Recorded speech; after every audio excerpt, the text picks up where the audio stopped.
పెంపుడు జంతువు లేదా పక్షిని ఎలా కొనుగోలు చేయాలి? పూర్తి వివరాలకు చదవండి రేపటి సాక్షి దినపత్రిక. రైట్, ఇక విశాఖ స్టీల్ ప్లాంట్ విషయంలో టీడీపీ నేతల రాజీనామా డ్రామాలు బెడిసికొట్టాయి. స్టీల్ ప్లాంట్ ప్రైవేటీకరణ జరిగితే రాజీనామాలు చేస్తామని ప్రస్తుతం దీక్షా శిబిరం వద్ద ఎమ్మెల్యే పల్లా శ్రీనివాస్, అలాగే ఎంపీ భరత్ ఏదైతే ప్రకటించారో దానివల్ల ఒరిగేది ఏముంటుంది?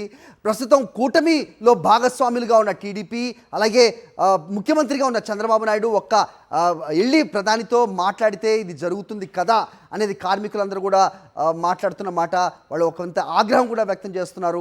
మొత్తానికి ప్రైవేటీకరణని ఆపుతారా లేదా అనేది వాళ్ళు సూటిగా ప్రశ్నిస్తున్న పరిస్థితి.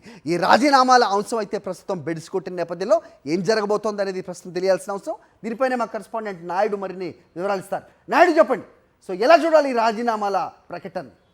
హరి, కూటమి నేతలు విశాఖ స్టీల్ ప్లాంట్ ప్రైవేటీకరణ అంశంపై రోజుకొక డ్రామాను తెరపైకి తెస్తున్నారు. ఎన్నికల ముందు వరకు కూడా విశాఖ స్టీల్ ప్లాంట్ను కాపాడే బాధ్యత మాది, అధికారంలోకి వస్తే విశాఖ స్టీల్ ప్లాంట్ ప్రైవేటీకరణ జరగకుండా అడ్డుకుంటామని చెప్పి కార్మికులకు హామీ ఇచ్చారు. అలాగే అన్ని పార్టీల తరఫున కూడా ఒక అఖిలపక్ష సమావేశం ఏర్పాటు చేసి దాన్ని ప్రధానమంత్రి నరేంద్ర మోడీ వద్దకు కూడా తీసుకెళ్తామని కార్మికులతో పేర్కొన్నారు. అయితే అధికారంలోకి వచ్చిన తర్వాత విశాఖ స్టీల్ ప్లాంట్ ప్రైవేటీకరణ అంశాన్ని పూర్తిగా మర్చిపోయారు. దీని మీద కార్మికులంతా కూడా కూటమి నేతల మీద మండిపడుతున్నారు. ఎన్నికలకు ముందు ఏదైతే ఒక హామీ ఇచ్చారో ఆ హామీని నిలబెట్టుకోవాలని చెప్పి రాష్ట్ర స్థాయి ఉద్యమానికి కూడా పిలుపునిచ్చారు. ఈ నేపథ్యంలో రాష్ట్ర వ్యాప్తంగా ఈ నెల 10వ తారీఖున రాస్తారోకోలు, ధర్నా కార్యక్రమాలను కూడా నిర్వహించారు. దీంతో కూటమి నేతల మీద రోజురోజుకి తీవ్రమైన ఒత్తిడి పడుతుండడంతోనే వెళ్ళి కార్మికుల దగ్గరికి వెళ్ళి కూటమి నేతలు కలిశారు. విశాఖ స్టీల్ ప్లాంట్ ప్రైవేటీకరణ జరిగితే తాము రాజీనామాలు చేస్తామని వారికి స్పష్టం చేయడం జరిగింది. అయితే తెలుగుదేశం పార్టీ రాష్ట్ర అధ్యక్షుడు పల్లా శ్రీనివాస్, అలాగే ఎంపీ భరత్ కూడా వెళ్ళి వారితో చెప్పినప్పటికీ కూడా వారు చేసిన ప్రతిపాదన మీద కార్మికులు తీవ్ర స్థాయిలో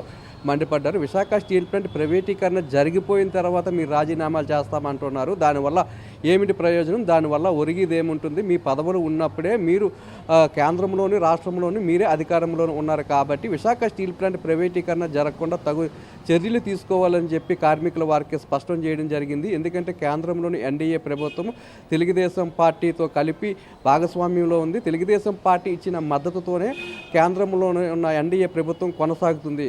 ముఖ్యమంత్రి చంద్రబాబు నాయుడు ప్రధానమంత్రి నరేంద్ర మోడీకి ఒక మాట చెప్తే విశాఖ స్టీల్ ప్లాంట్ ప్రైవేటీకరణ ఆగుతుంది. ఆ దిశగా ప్రయత్నాలు మానేసి విశాఖ స్టీల్ ప్లాంట్ ప్రైవేటీకరణ జరిగిపోయిన తర్వాత తాము రాజీనామాలు చేస్తాము అంటూ వారు చెప్పడం అన్న వారు తీవ్రంగా తప్పుపడుతున్నారు. దానివల్ల ఎటువంటి ప్రయోజనం కూడా ఉండదు. ముందుగానే మీరు వెళ్ళి ప్రధానమంత్రి నరేంద్ర మోడీ మీద ఒత్తిడి తేవాలి. ఎన్నికలకు ముందు ఏదైతే ఒక హామీ ఇచ్చారో ఆ హామీ నిలబెట్టుకోవాల్సిన బాధ్యత మీ మీద ఉంది తప్పితే రాజీనామాల వల్ల ఎటువంటి ఉపయోగం కూడా లేదని చెప్తున్నారు. అయితే ఈ రాజీనామాల ప్రతిపాదన మీద కూడా అనేక అనుమానాలు వ్యక్తం చేస్తున్నారు. గతంలో గంటా శ్రీనివాసరావు విశాఖ స్టీల్ ప్లాంట్ ప్రైవేటీకరణ కోసము ఎమ్మెల్యే పదవికి రాజీనామా చేస్తే చంద్రబాబు నాయుడు గంటా శ్రీనివాసరావు మీద తీవ్ర ఆగ్రహాన్ని వ్యక్తం చేశారు. ఎవరిని అడిగి రాజీనామా చేశారు? రాజీనామాలతోనే విశాఖ స్టీల్ ప్లాంట్ వస్తుందా అంటూ కూడా గంటా శ్రీనివాసరావుని ప్రశ్నించారు. మళ్ళీ అదే చంద్రబాబు నాయుడు తమ పార్టీ నేతలైన పల్లా శ్రీనివాసరావును అలాగే భరత్ను కూడా స్టీల్ ప్లాంట్ కార్మికుల దగ్గరికి పంపించి రాజీనామాలు చేస్తామని చెప్పి మాట్లాడేస్తున్నారు. అంటే ప్రతిపక్షంలో ఉన్నప్పుడు ఒక విధంగా చంద్రబాబు నాయుడు స్పందించారు, అధికారంలోకి వచ్చిన తర్వాత మరో విధంగా మాట్లాడుతున్నారు. దీని వెనకాల కుట్రకోణం ఉండే అనుమానాన్ని కూడా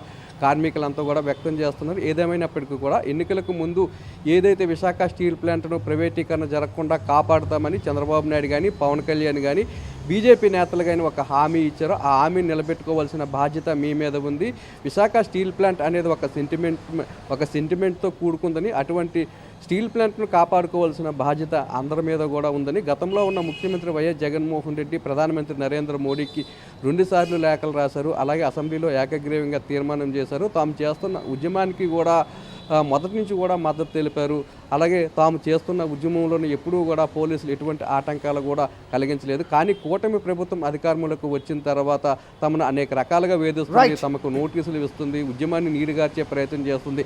ఇటువంటి ప్రయత్నాలన్నింటికీ కూడా మానుకోకపోతే మీరు తగిన మూల్యం చెల్లించుకుంటారని చెప్పి కార్మికులు, తెలుగుదేశం పార్టీ నేతలు కానీ కూటమి నేతలు కానీ హెచ్చరిస్తున్నారు. హరి, నాయుడు, వైఎస్ఆర్సీపీ ప్రభుత్వంలో అప్పటి ముఖ్యమంత్రి వైఎస్ జగన్మోహన్ రెడ్డి సాక్షాత్తు ప్రధాని నరేంద్ర మోదీ స్టేజ్ పైనే ఆయన ప్రైవేటీకరణ చేయవద్దు, ఇది విశాఖ ఉక్కు ఏదైతే ఉందో అది ఆంధ్ర హక్కు అంటూ ఆయన మాట్లాడిన విషయం కూడా అందరికీ జ్ఞాపకం ఉండే ఉంటుంది. ప్రస్తుతం కూటమిలో ఉన్న ప్రభుత్వం వెళ్ళి ప్రధానితో చర్చించినట్టయితే కనుక ఖచ్చితంగా ఈ ప్రైవేటీకరణ నిర్ణయం వెనక్కి తీసుకుంటారు అనేది కార్మిక సంఘ నేతలందరూ కూడా, నాయకులందరూ కూడా ముక్త కంఠంతో మాట్లాడుతున్న నేపథ్యంలో మేము రాజీనామాలు చేస్తామంటూ చేస్తున్న నాయకుల ప్రకటనలను ఏ రకంగా చూడాలి అనేది ఆంధ్ర ప్రజలు గమనిస్తూ ఉన్నారు.